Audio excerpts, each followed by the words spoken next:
Então, o primeiro erro aqui a destacar nessas simulações de vigas em softwares de elementos finitos é quando se engasta, usa o comando aqui de engaste em toda a face do perfil.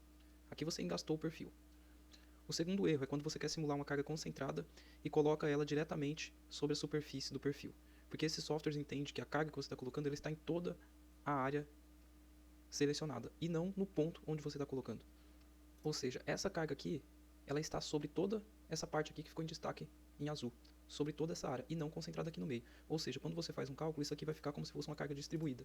Então você tem dois grandes erros aí. Primeiro, a carga que era para ser concentrada está distribuída, que já vai diminuir bastante o momento fletor máximo no perfil, né, diminuindo assim as tensões no perfil. Aí você ainda engasta a extremidade do perfil, aí você passa a ter, além de uma carga distribuída, uma viga bem engastada ao invés de uma bia apoiada. E aí o pico de momento fletor vai cair mais ainda. Então são dois agravantes. E isso acarreta em que, quando você faz o cálculo, vai dar uma tensão muito baixa no perfil, muito mais baixa do que de fato vai acontecer na prática, é óbvio. Então, quando eu venho aqui em resultado, olha o que me aparece nessa simulação. Primeiro ponto aqui a se destacar é a tensão de 11 MPa, tensão baixíssima. Se a gente vir aqui no meio, tá? No gráfico de cor já dá pra ver que essa tensão vai estar ali mais ou menos em 3 MPa, mas você vem aqui no meio, em 5, né? Eu vi aqui a cor errada, que está mais verdinho.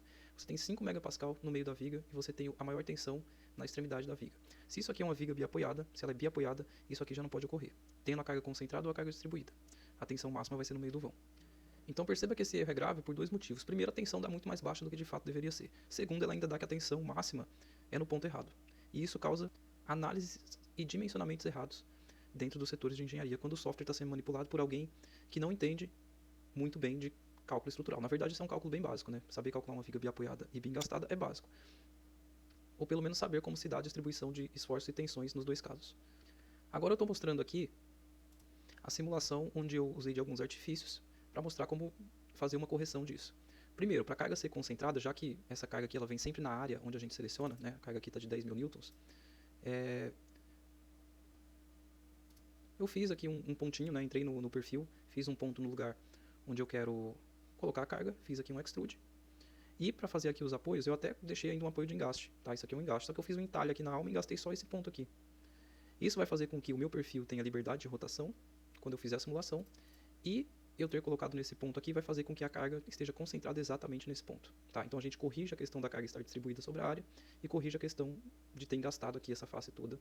Agora a gente vai ter liberdade de rotação. Então quando você vai fazer o cálculo de elementos finitos, você tem que saber o que é analisar e saber configurar bem o software e entender também do cálculo que você está fazendo. Para se o software gerar coisa errada, né? Resultado errado devido à configuração de cálculo errada, por quem está manipulando o software, você saber entender e corrigir. Agora quando a gente faz o cálculo, a gente vai ter aqui primeiro. Você tem uma carga já no meio, aqui que está contando vermelha, que está mais ou menos 30 MPa. Eu vou vir aqui, eu deixei aqui em 30 MPa para o gráfico de cores mostrar certinho que aqui está com 30 MPa. Eu vou colocar a máxima, que está dando aqui 237, a gente vai ver onde é que está o ponto máximo de tensão. Vai estar aqui.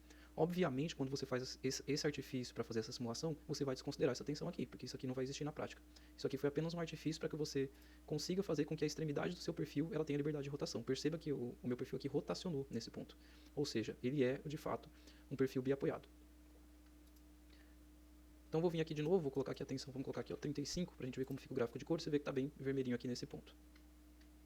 E perceba que se a gente desconsiderando esse ponto aqui do entalhe, que a gente fez somente para dar essa liberdade de rotação do perfil, tudo aqui está azul, ou seja, a tensão aqui está muito baixa, menor, e ela vem ficando alta do canto para o meio do perfil, onde aqui a gente tem uma tensão, vou colocar uma sonda aqui, a gente vai ter uma tensão de 33,4 MPa, bem mais coerente com o resultado esperado. Em relação por elementos finitos, não é raro pegar um erro desse aqui. Né?